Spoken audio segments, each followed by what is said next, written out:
안녕하세요. 오늘도 사연살롱을 찾아주셔서 감사합니다. 저는 현재 7살 딸아이를 홀로 키우는 돌싱 여자입니다. 다른 사람들도 마찬가지겠지만 저는 제가 이혼을 하게 될 줄은 꿈에도 몰랐어요. 그리고 이혼 후 제가 결혼 생활보다 더욱 행복해질 거라는 건 더더욱 알지 못했는데요. 저는 일부러 그런 건 아닌데 아이를 늦게 가진 편이에요. 결혼하고 5년 만이었죠. 누군가는 5년이면 그렇게 늦은 것도 아니네 라고 하실 수도 있는데 결혼 후 1년이 지나면서 왜 여태 아이 소식이 없냐고 하도 시어머니가 닥달을 하시니 저에겐 그 시간도 참 길게만 느껴졌어요. 그리고 딸아이를 임신하고 막달까지는 평범한 직장인이었는데 개인 사업을 하던 남편이 먼저 아이를 낳으면 회사를 그만뒀으면 좋겠다는 말을 하더라고요. 하지만 이대로 경력이 단절되는 것이 싫었던 저는 남편의 권유가 썩 내키진 않았는데요. 어느 날 시어머니가 당연히 제가 아이를 낳으면 회사를 그만둘 줄 아셨는지 저에게 가방을 빌려달라고 하시면서 덩달아 이렇게 말씀하셨어요. 아가, 내가 다음 주에 친구들 모임이 있는데 네 가방 좀 빌려다오. 네? 제 가방을요? 어떤 가방이요? 그게 네가 얼마 전에 산다고 한 가방 있잖아. 민혁이한테 들었는데 너 그거 기어코 샀다며. 나 그것 좀 빌려다오. 저는 시어머니의 말에 솔직히 좀 당황했어요. 그 가방이 500만 원 넘게 준 명품 가방이었거든요. 그리고 저도 아까워서 개시도 못한 가방이었는데 콕 집어서 그 가방을 빌려달라고 하시니 아무리 어려운 시어머니지만 내키지 않았어요. 하지만 그렇다고 바로 싫다고 말할 수 없는 처지라 애써 눈치를 보며 조심스레 다른 가방은 안 되냐고 여쭤봤죠. 뭐야? 너 지금 아깝다는 거냐? 아니면 내가 네 비싼 가방 망가뜨릴 것 같아서 그래? 나 참 기가 막혀서? 아니, 저도 큰맘 먹고 산 가방이라서요. 아직 저도 못 들고 나갔는데. 그리고 어머니 원래 명품은 사치라고 안 좋아하시지 않으세요? 얘는 그 말을 고지고대로 들었니? 너야말로 배불러서 그 가방이 어울린다고 생각해? 어차피 이제 애 낳으면 집에만 있을 건데 그런 가방 메고 다닐 데도 없지 않니? 시애미한테 선물은 못 해줄지언정 그렇게 아까워? 에휴, 그래. 내 팔자에 무슨 명품 가방. 나는 그냥 지하상가에서 산 싸구려 가방이나 들고 가야겠다. 뭐 친구들이 무시하기는 하겠다만 어쩌겠니? 내가 너처럼 능력이 없는 걸. 어머니. 저는 하는 수 없이 저도 아직 개시하지 못한 500만 원짜리 명품백을 시어머니에게 빌려드렸어요. 빌려주면서 어찌나 속이 불편한지 왜 하필이면 다른 것도 아닌 이 가방을 빌려달라고 하시는지 시어머니가 얄밉기까지 했어요. 하지만 제 기분이 그러건 말건 시어머니는 신나서 제 가방을 들고 댁으로 돌아가셨고 아마도 빈손으로 비싼 가방을 빌리기엔 민망했는지 반찬을 몇 가지 해오셨는데 저는 벌써 입맛이 뚝 떨어져 버렸죠. 그래도 남편은 자기 어머니 반찬이 반가운지 밥공기를 2그릇이나 싹싹 비웠고 입맛이 없어 굶고 있는 저에게 마치 비아냥거리듯 이런 말을 했는데요. 엄마한테 그 가방 빌려줬어? 그래서 당신 밥도 굶는 거야? 뿔난 애처럼? 아니, 나도 다른 거면 기꺼이 빌려드리는데 솔직히 그 가방은 아까웠어. 오죽하면 나도 아직 못 들었잖아. 내가 그거 사려고 1년이나 돈을 모았는데 결국 계시는 어머니 가게 생겼으니 그냥 기분이 그래. 아유, 한심하다 한심해. 왜? 우리 엄마가 그 가방 안 돌려줄까봐? 아니면 망가뜨려올까봐? 그거 걱정하는 거냐? 누가 그렇대? 그리고 자기는 뭐 나랑 다를 것 같아? 만약에 우리 아빠가 다음 달에 나온다는 당신 차 빌려달라고 하면 기꺼이 빌려줄 수 있어? 뭐? 누가 생각도 없이 새 차를 빌려달라고 하냐? 거봐, 나한테 그 가방은 그런 거야. 그러니까 괜히 건드리지 마. 그리고 당신이 어머니한테 명품 가방 하나 사드려. 돈 벌어서 뭐하냐? 뭐야, 이젠 자기 가방 빌려주기 싫으니까 나보고 우리 엄마 가방을 사주라고? 장모님도 아니고 당신 어머니인데 하나 사드릴 수도 있지? 뭐 문제 있어? 난 세상에서 그런 돈이 제일 아까워. 내가 당신이 벌어서 산다고 하니 아무 말 안 했는데 그게 제정신이냐? 가방 하나에 도대체 얼마를 내는 거야? 됐다. 그만해. 나까지 반만 떨어진다. 그리고 내가 말한 거 왜 대답 안 해? 회사 언제 그만둘 거냐고. 그게 그렇게 급해? 언제는 여자가 집에만 있는 거 싫다며. 그야, 그때는 애가 없었으니까. 근데 이제 곧 우리 아이도 태어났는데 애 엄마가 당연히 집에 있어야지. 남의 손에 맡길 거야? 저는 말문이 막혔어요. 제 욕심 같아서는 육아휴직이 끝나면 다시 회사에 복귀하고 싶은 마음인데 친정엄마도 직장 생활을 하고 있고 시어머니도 육아에는 도움을 줄 수 없다고 미리 못을 박은 터라 저로서는 달리 선택할 길이 없었어요. 결국 저는 며칠 뒤 원치 않았지만 사직서를 냈어요. 그날 어찌나 눈물이 나는지 하루 종일 기분이 별로였는데 설상가상으로 시어머니가 저에게 빌려간 가방을 망가뜨려 오셨는데 얼마나 성질이 나던지 그만 큰 소리로 아이처럼 울고 말았어요. 그게 가방에 뭘 묻히셨는지 가중에 얼룩을 잔뜩 묻혀 오셨더라고요. 내가 그거 지워보려고 별짓을 다 했는데 도저히 안 되더라. 오히려 더 번지고 이상해져서 그냥 가져왔다. 미안하다. 어머니, 저 이거 아직 한 번도 못 들어본 거 아시잖아요. 그런데 이걸 이렇게 망쳐오시면 어떡해요. 저 이거 사려고 1년 동안 먹고 싶은 것도 참고 사고 싶은 것도 참았는데 몰라요. 이거 어쩌실 거예요. 얘는 다른 사람도 아니고 시애미가 미안하다고 하는데 뭘 어쩌긴 어째? AS 받아. 설마 그렇게 비싸게 팔아놓고 AS도 안 되겠니? 너 산지 얼마 되지 않았잖아. 그럼 공짜로 고쳐주겠네. 어머니, 이게 무슨 가전제품이에요. 그리고 이건 어머님 가실이잖아요. 세상에 가방은 가죽이 전부인데 이 지경을 만들어놨으니 이걸 누가 공짜로 고쳐줘요. 그리고 고친다고 쳐도 이게 예전 그 가방 같을까요? 그래서 뭐? 너 지금 나더러 물어내라는 거냐? 세상에, 아무리 요즘 며느리들 당돌하다고 하지만 너 아주 못쓰겠구나. 난 이만 가마. 그렇게 시어머니는 도망치듯 내빼셨고 저는 태어나 처음으로 그런 엄청난 분노를 느껴봤는데 제가 막달이라 그랬는지 예정일을 2주 앞두고 그날 새벽 저는 딸아이를 출산하게 됐어요. 다행히 딸아이는 건강하게 태어났는데 저희 출산 소식에도 시어머니는 코빼기도 비추지 않더군요. 남편은 제가 가방 가지고 하도 뭐라고 해서 자기 엄마가 오지 못하는 거라고 했는데 그러거나 말거나 저는 시어머니를 보고 싶지 않았어요.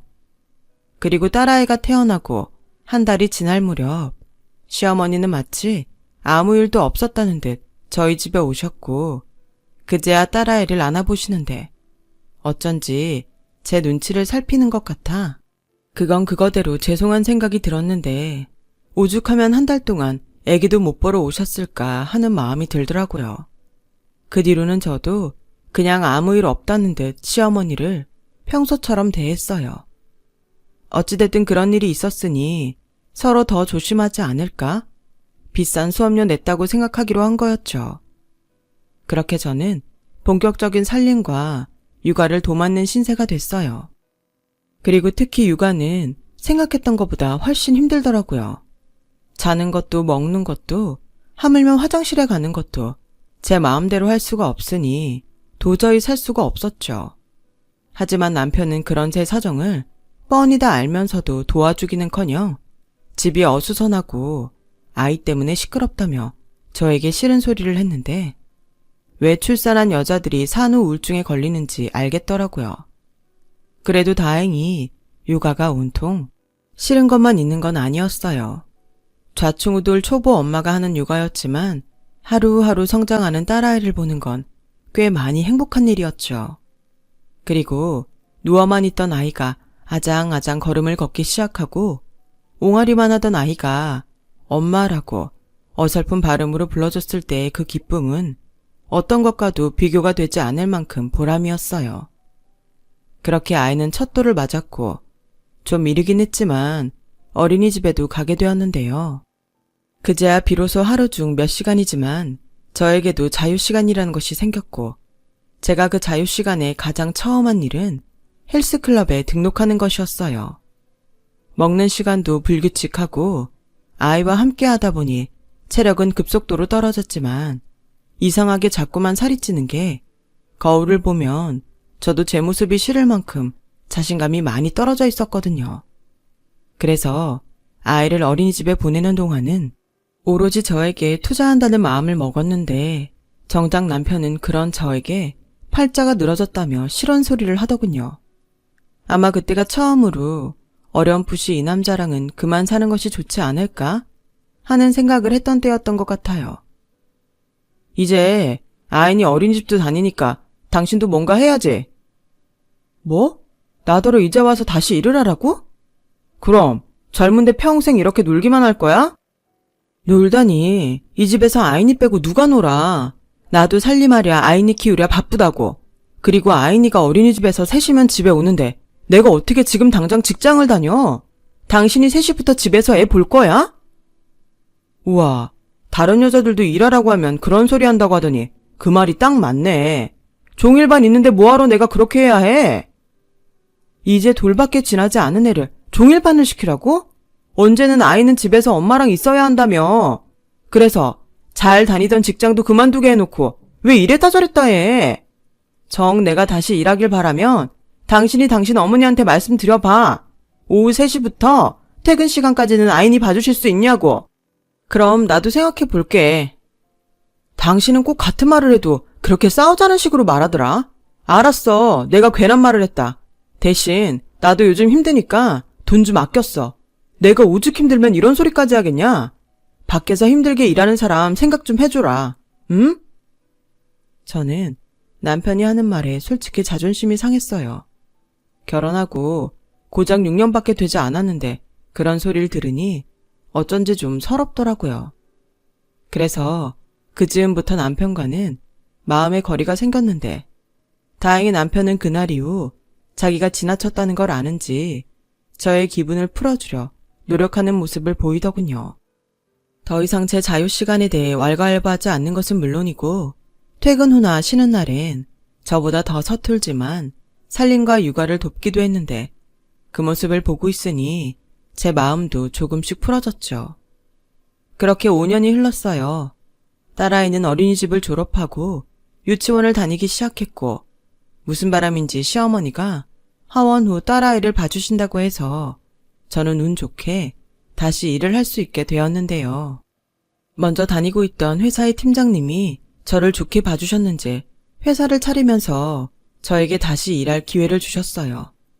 그리고 다시 일을 하게 되면서 아무리 운동을 해도 잘 빠지지 않았던 살이 신기하게 빠지기 시작했는데 그래서인지 저는 예전의 저로 돌아간 듯 자존감도 함께 올라갔죠.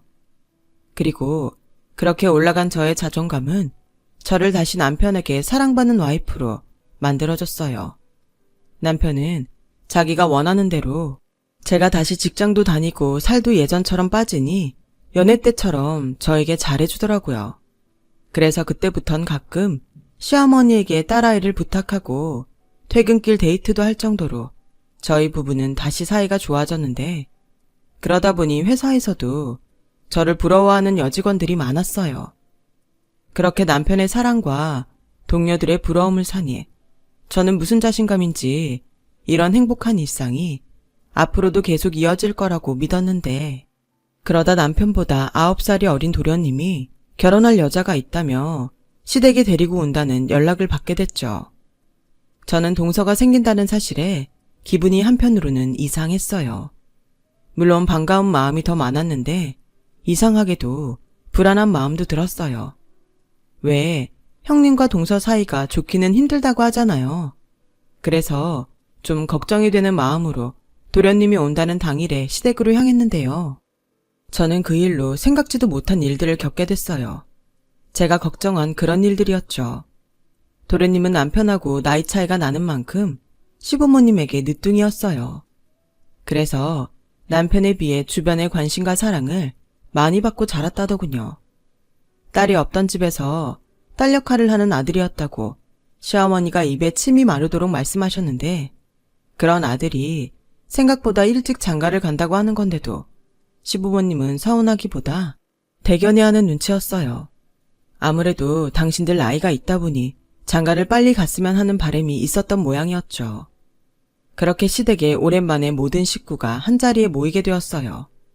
물론 그 자리의 주인공은 도련님과 예비동서였고 다행히 예비동서의 첫인상은 나쁘지 않았는데요. 생긴 것도 같은 여자가 보기에 예쁘장하게 생겼고 집에서 막내라고 하더니 처음 보는 시부모님에게도 싹싹하게 자라는 게 시부모님도 무척이나 마음에 들어하는 눈치였어요. 그렇게 거진 도련님의 결혼은 확정되는 분위기였고 2달이 지나 시어머니의 생신이 있어 또다시 식구들이 한자리에 모이게 됐어요. 그리고 그날도 이젠 한 식구나 다름없다며 예비 동서도 함께 하기로 했는데 결국 제가 우려했던 문제가 터지고 말았어요. 저는 매번 시부모님의 생신 때처럼 퇴근하고 장을 봐서 시댁으로 갔어요. 그런데 생각지도 못한 예비 동서가 저보다 한참이나 먼저 시댁에 왔는지 제가 도착했을 때는 이미 음식장만이 끝나 있었고 제가 일부러 그런 건 아니었지만 그렇게 다 차려진 생일상을 보고 있으니 여간 눈치가 보이는 게 아니더라고요. 그래서 내가 더 일찍 왔어야 했는데 미안해요. 혼자 음식하느라 힘들었죠? 아직 식도 올리지 않았는데 미안해서 어째요? 아직은 손님인데. 저는 괜히 민망하고 미안한 마음에 잘 떨지도 않는 너스레를 예비 동서에게 떨었어요. 최대한 저의 마음이 전달되길 바라면서요. 하지만 예비 동서의 표정은 썩 좋지 않았는데요. 다음 하는 말이 저를 황당하게 만들었어요. 한마디로 뒤통수를 제대로 맞은 그런 느낌이었죠. 손님이라뇨? 이미 날도 잡았고 혼인신고만 안 했을 뿐. 전 이미 이 집 며느리라고 생각해요.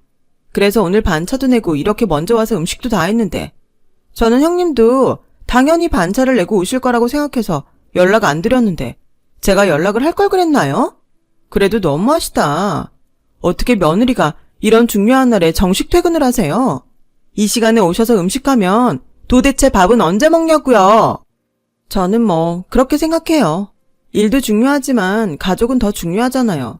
식구들이 매일 같이 식사하는 것도 아닌데 오늘 같은 날은 며느리들이 신경 써야죠.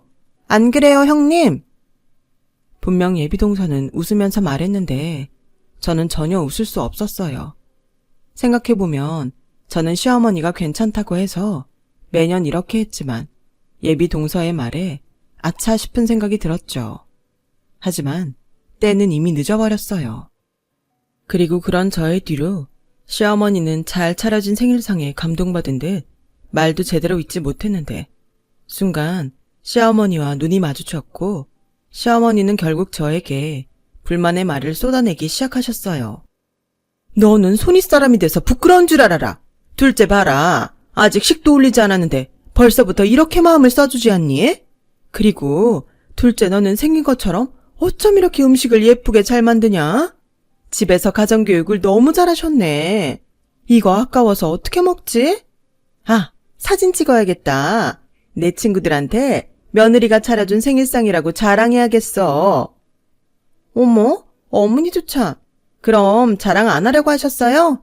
그러시면 저 서운한데. 그리고 둘째 며느리가 꼭 혼자 다 차렸다고 말씀하셔야 해요. 그러고 말고.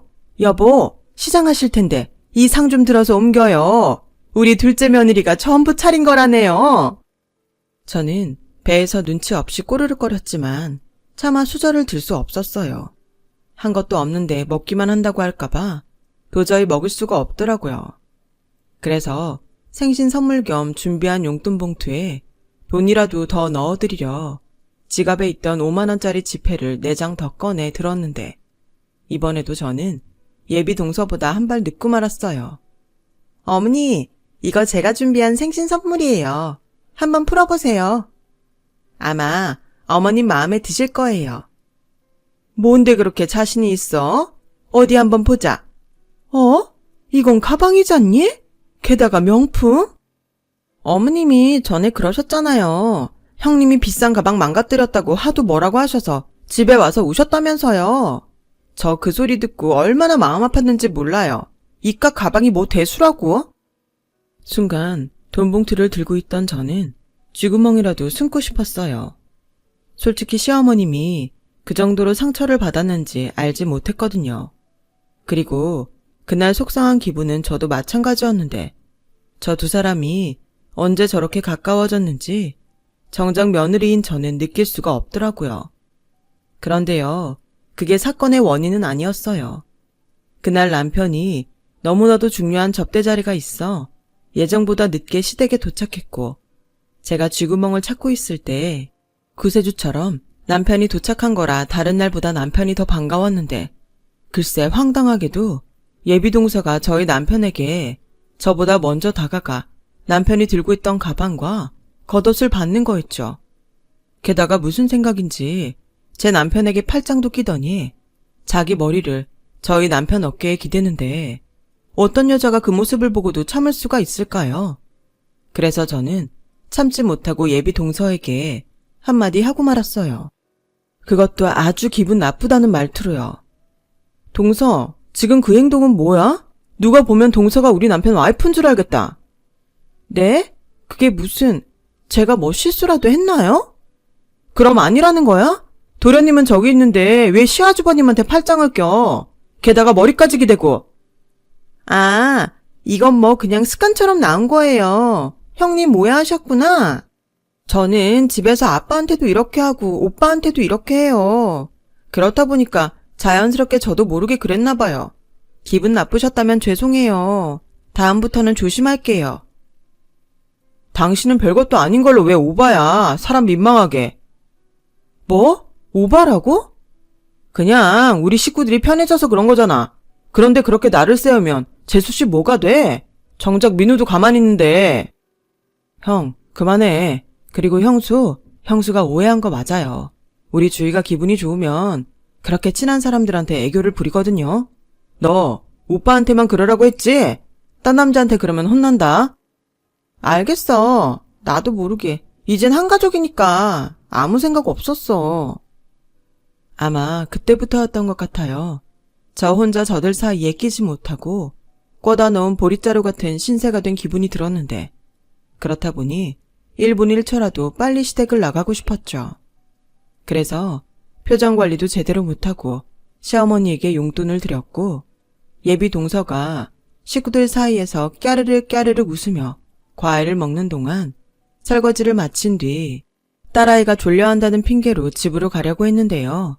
눈치 없는 남편은 뭘 그렇게 빨리 가냐며 자고 가자고 하더군요. 하지만 저는 그럴 수 없었어요. 더 있다가는 저 역시도 컨트롤하지 못하고 사고를 칠 것 같았거든요. 그래서 그럼 당신은 자고 와. 나는 집에 가서 할 일도 있어서 먼저 갈게. 어머, 형님 이렇게 먼저 가세요. 아무리 그래도 너무했다. 저보다 늦게 오셨는데 가시는 건 저보다 빨리 가는 게 어딨어요. 그러지 마시고 더 있다가 같이 가세요. 미안해 동서. 나도 그러면 좋은데 오늘은 어려울 것 같아. 그래라. 네가 뭐 언제는 우리 집에 오래 있으려고 했냐? 가고 싶으면 빨리 가. 여기 너 붙잡을 사람 아무도 없다. 시어머니는 날이 날이니만큼 자기 기분 외에는 아무것도 안중에 없는 듯 저에게 말씀하셨어요. 그렇게 저는 기분이 한층 더 나빠져서 집으로 돌아왔고 시댁에서 자고 오겠다던 남편은 자정이 가까워져서 집에 들어왔는데요. 여느 부부가 그렇듯 저도 결국엔 그냥 넘기지 못하고 시댁에서 당한 불만들을 남편에게 터뜨리고 말았어요. 어쩜 당신은 거기서 그럴 수 있어? 입장 바꿔놓고 우리 집에서 예비 제부가 나한테 똑같이 했다고 생각해봐. 당신은 쿨하게 넘길 수 있어?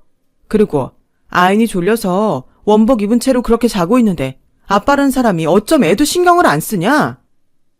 괜히 또 시비 건다. 왜? 도대체 어디서 그렇게 뿔이 난 건데? 오라, 재수씨가 우리 가족한테 이쁨 받으니까 샘나서 그래? 그러게, 동서 없을 때 점수 좀 따놓지. 솔직히 내 동생이지만 난 남자로서 부럽더라. 재수씨 봐. 예쁘고 싹싹하고 야무진데 애교까지 넘치잖아. 그래서 재수씨 될 여자가 좋고 부러워? 진짜 혼자 보기 추하다. 도련님이 알까봐 쪽팔려. 저희 부부는 결국 그날 이후 각방을 쓰게 됐어요. 그리고 점점 더 사이가 멀어지게 됐는데 남편과 사이가 그러면 그럴수록 저는 자꾸만 예비 동서가 문제라는 생각을 지우지 못했어요. 그러다 도련님의 상견례 날이 잡혔고 이미 결혼 날짜는 잡았지만 양가가 서로 인사하는 자리는 한 번도 없었기에 겸사겸사 자리가 만들어졌는데 저는 어쩐지 가고 싶지 않았어요. 어차피 그날도 예비 동서만 예쁘다고 난리칠 것이 분명했기에 그 꼴을 보고 싶지 않더라고요. 그래서 일핑계로 못 간다고 할까 고민하고 있었는데 이젠 제대로 대화조차 하지 않는 남편이 무슨 바람이 불었는지 그날은 샤넬 쇼핑백을 들고 집으로 들어왔어요. 그리고 이거 당신의 뭐야 갑자기? 민우 상견례 하잖아. 그때 들라고. 아니 평소에 명품 혐오하는 거 아니었어? 나는 그렇지만 당신은 좋아하잖아. 왜? 싫어? 난 그래도 당신이랑 좋게 풀어보려고 기껏 사온 건데. 아니, 안 하던 짓을 하니까 그렇지. 아무튼 고마워. 난 당신이 이제 나랑 잘 지낼 마음이 없는 줄 알았어. 그럴 리가 있어. 가만 보면 당신도 애야. 이제 우리 화해한 거다. 상견례 때 기분 좋게 가는 거야. 저는 어찌됐든 남편이 먼저 노력했다는 것에 상견례에 참석하기로 마음을 고쳐먹었어요. 예비동서는 얄밉지만 그래도 남편하고는 이혼할 거 아니면 잘 지내고 싶었거든요. 그리고 상견례 당일이 되었어요.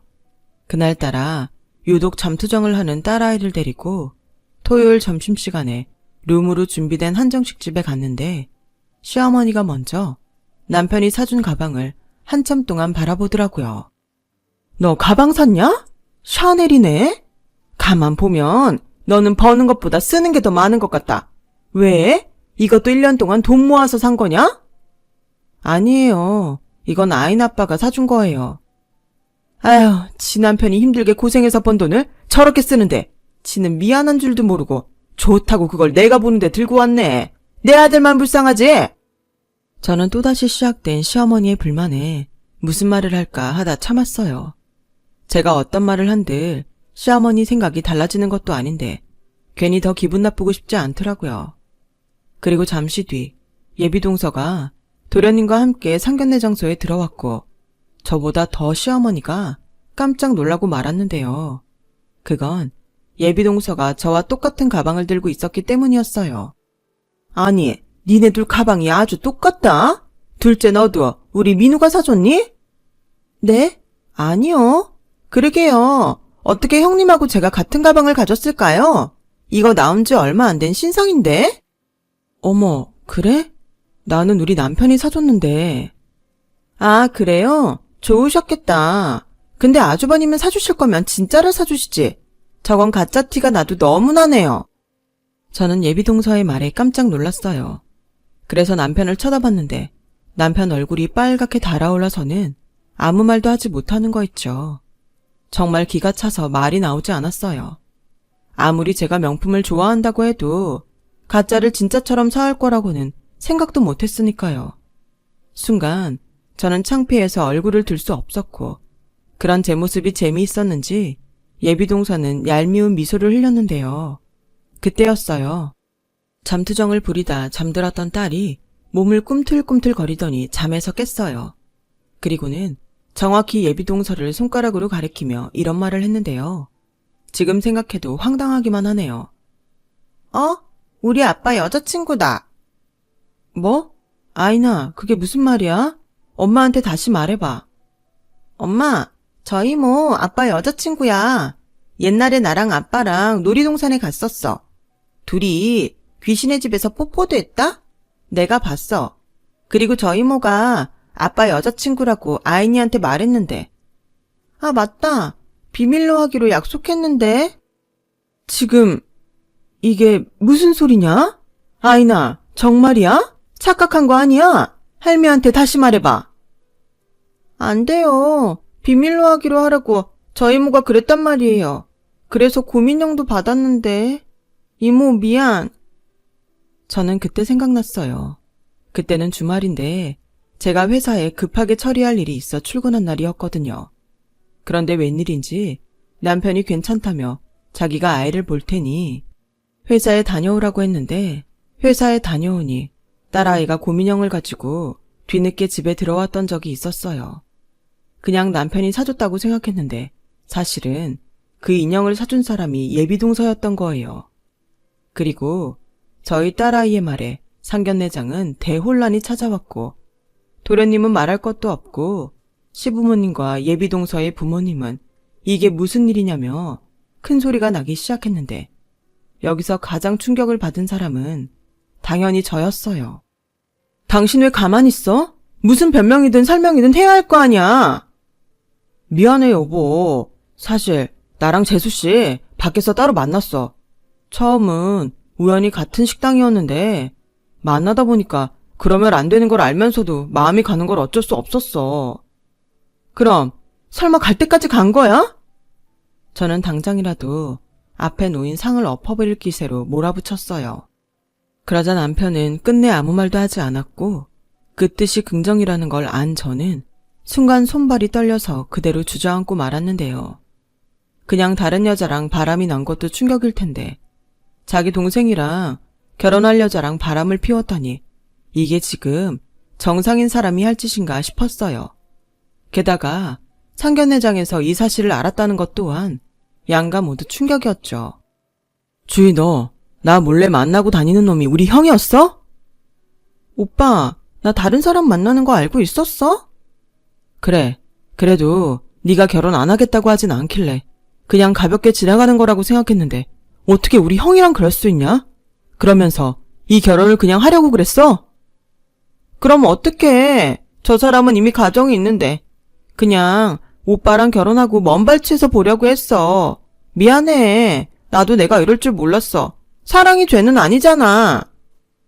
저는 더는 싸구려 불륜이 판을 치는 그곳에 있고 싶지 않았어요. 그래서 후들거리는 다리에 힘을 주고 자리에서 일어났고 제 앞에 놓여있는 동치미 항아리를 남편의 내연녀에게 쏟아 부었는데요. 어이없게도 남편이 더 저에게 노발대발했어요. 그래서 그때는 이미 이성을 잃은 저였기에 남편이란 놈이 준 가방으로 놈의 머리를 사정없이 치는데 이놈 입에서 나오는 말이 더 가관이었죠. 그 가방 가짜 아니야. 진짜라고. 가방만 가져. 뭐야? 너 지금 나 약 올리냐? 정말이야. 내가 당신한테 좀 미안한 생각이 들어서 주희 저 가방 사주면서 몰래 하나 더 샀어. 근데 내가 사준 가방을 오늘 들고 올 거라고는 생각 못했지. 뭐? 오빠는 어떻게 나랑 똑같은 가방을 와이프한테 사줄 수 있냐? 나는 일부러 오빠 보라고 들고 왔는데. 아주 연놈이 쌍으로 노네. 가만 보니 니네 둘이 천생연분이다. 내가 그냥 이혼해줄게. 상견례하는 김에 하고 가. 어머님 아버님 다 보셨죠? 저는 이제 이 새끼랑 못 살아요. 당장 소송할 테니 그런 줄 아세요. 저는 그 길로 딸아이만 데리고 상견례장을 나왔어요. 제가 룸을 나가자 도련님이 마치 미친 사람처럼 고래고래 소리치는 걸 들었는데 그때는 헛웃음까지 나오던 거 있죠. 결혼하고 종종 삐걱거리긴 했지만 제가 이런 식으로 이혼하게 될 줄은 정말 몰랐거든요. 저는 그 길로 친정으로 갔고 선전포고한 대로 이혼 소송을 하기 위해 변호사 사무실을 찾았어요. 그런데 황당하게도 상황이 어떻게 정리됐는지 모르겠지만 그 난리를 핀 전 예비동서이자 현 내연녀가 저를 찾아와 자기가 혼인신고를 하고 싶으니 합의 이혼으로 진행했으면 좋겠다고 했고 위자료는 원하는 만큼 저희 남편이 주기로 했다는데 아마 저 여자는 남편이 개인 사업을 해서 돈이 상당히 많다고 착각한 것처럼 보였어요. 하지만 저는 그러거나 말거나 저에게 나쁠 것이 없다고 생각했고 합의 이혼해주는 조건으로 위자료와 양육비를 포함해 5억을 요구했는데 얼마나 둘이 살고 싶었는지 일주일 만에 그 돈을 마련해주더라고요. 덕분에 저는 변호사 선임비도 아끼고 이혼도 제가 원하는 대로 진행했는데 그래도 남편이 저에게 준 상처는 쉽게 지워지지 않았어요. 결국 저는 정상적인 일상이 불가능했고 회사에 지장을 줄 수 없어 사표를 냈는데요. 그런 딸을 옆에서 보기 불안했는지 친정 부모님이 먼저 저에게 여행을 제안하셨어요. 그렇게 저는 친정의 도움으로 6개월가량을 홀로 여행했고 좀잡을 수 없었던 마음을 다스렸는데 그래도 시간이 약이라고 이윽고 제 마음에도 조금씩 평화가 찾아왔죠. 그리고 깨닫게 됐어요. 남편과 저는 그 일이 터지기 전부터 이미 정서적으로 이혼한 것과 다르지 않다는 걸요. 그저 중간에 아이가 있어서 형식적으로 함께 살았을 뿐 이미 서로에 대한 신뢰와 믿음은 없었다는 걸 뒤늦게 알게 됐어요. 그런 생각이 들자 저도 그 년놈들 보란 듯이 잘 사는 모습을 보여주고 싶었고 무엇보다 이제라도 딸과 행복하게 살고 싶은 바람이 생겼는데 그러면서 지금과는 완전히 다른 삶을 살고 싶다는 생각을 하게 됐어요. 그 뒤 여러 시도와 도전 끝에 지금의 쇼핑몰 사업을 시작하게 됐습니다. 처음엔 앞이 보이지 않는 동굴 같더니 제가 밤낮으로 연구하고 노력한 결과 조금씩 빛이 보이기 시작했죠. 그렇게 새로운 일에 도전하며 재미를 붙여갈 즈음 뜻밖의 손님이 찾아왔어요. 전혀 반갑지 않은 손님이라 칭하기도 싫은 그년이었죠. 그래서 저는 상대하고 싶지 않아 모른 척 외면하려고 했는데 먼저 보는 사람들도 많은 그곳에서 주저앉더니 그야말로 저의 바지가랑이를 붙들며 애원하기 시작했어요. 형님, 저 정말 반성 많이 하고 있어요. 제가 미친년이었어요. 제발 제 부탁 하나만 들어주시면 안 될까요? 하나든 둘이든 설마 내가 들어줄 거라고 생각했어? 그리고 여긴 어떻게 알았어? 정말 너라는 년은 내 상식 바뀌구나. 욕하셔도 좋아요. 저 정말 마지막이라는 심정으로 형님한테 왔어요. 제 인생 여기서 끝낼 수 없단 말이에요. 그 사람, 아니, 형님 남편 치매래요. 뭐? 치매라고요. 처음엔 그냥 건망증이 심해지는 건가 싶었는데 얼마 전부터 너무 이상해서 검사를 받아보게 했더니 치매 초기래요. 치매는 완치도 안 된다는데. 그래서 부탁이란 게 뭐야? 설마 치매라서 그놈을 나한테 보내려고? 그 사람이 자기 치매인 거 알고 절대 저랑 이혼하지 않겠대요. 이럴 줄 알았으면 혼인신고도 안 하는 건데 형님은 살면서 못 느끼셨어요? 나는 몰랐어. 아니 그 난리를 칠 만큼 사랑하는 거 아니었어? 초기라며. 초기는 아직 수발될 단계는 아니지 않나? 젊은 사람일수록 진행이 빨리 된대요. 저 아직 30밖에 안 됐는데 치매 남편이라니 이게 말이 돼요? 형님, 제가 이렇게 무릎 꿇고 싹싹 빌게요. 형님 남편 다시 데리고 가주세요. 아이니 아빠잖아요. 형님이 나서면 그 사람도 저보다는 형님 선택하지 않겠어요? 그 사람은 아마 그래도 널 선택할 거야. 너는 젊고 예쁘니까. 그러니까 꿈깨. 병수발을 들던지 다른 방법을 찾던지 네가 알아서 하라고. 다신 네 입에서 내 딸 이름 안 들었으면 좋겠다. 그리고 너도 그놈도 나랑 아무 상관없어. 그러니 당장 꺼져. 계속 이렇게 사람 귀찮게 하면 경찰 부를 테니까 그런 줄 알고. 저는 마지막으로 있는 힘껏 붙잡힌 다리를 잡아 뺐어요. 그리고 그 자리를 떠났는데 저도 그리 착한 사람은 아닌지라 그들이 평생 후회하며 살았으면 좋겠다는 생각을 했어요. 그리고 또 한 가지를 알게 됐죠. 저에게 이혼은 실패가 아닌 2번 다시 찾아오지 못할 기회였다는 것을요. 만약 그것도 모르고 이혼하지 않았다면 제 신세가 저 여자 신세였을 텐데 그날따라 모든 것이 다 감사하게만 느껴졌네요. 그 후로 저는 2번 다시 오지 않을 제 인생에 더욱 집중하게 됐어요. 그래서인지 저희 쇼핑몰 사업은 이젠 제법 자리를 잡아가고 있는데요. 직원도 10명이나 있고 밖에 나가면 사장님 소리도 듣는데 여전히 좌충우돌 정신없이 살고 있지만 딸아이가 그러더군요. 멋쟁이 엄마가 자기 엄마라서 자기는 세상에서 가장 행복하다고요. 저는 앞으로도 계속 딸아이를 행복하게 해줄 멋쟁이 엄마가 되고 싶습니다. 가끔 혼자 모든 걸 감당해야 해서 힘든 날도 있지만 지금은 그 시간마저도 감사해요. 그리고 지금의 이 마음이 제가 호호 할머니가 될 때까지 이어졌으면 하는데 그러기 위해서 저는 매일매일 최선을 다해 열심히 살아가려 합니다. 지금의 노력이 쌓여서 더 멋진 인생을 살 수 있길 바라며 저의 이야기를 마칩니다. 지금까지 저의 이야기 들어주셔서 대단히 고맙습니다. 항상 여러분의 선택이 최고의 선택이길 바라며 언제나 행복하시고 건강하세요. 여러분, 사연 댓글에 응원과 현명한 조언 부탁드려요. 좋아요와 구독은 저에게 큰 힘이 됩니다. 오늘도 좋은 일 가득하세요.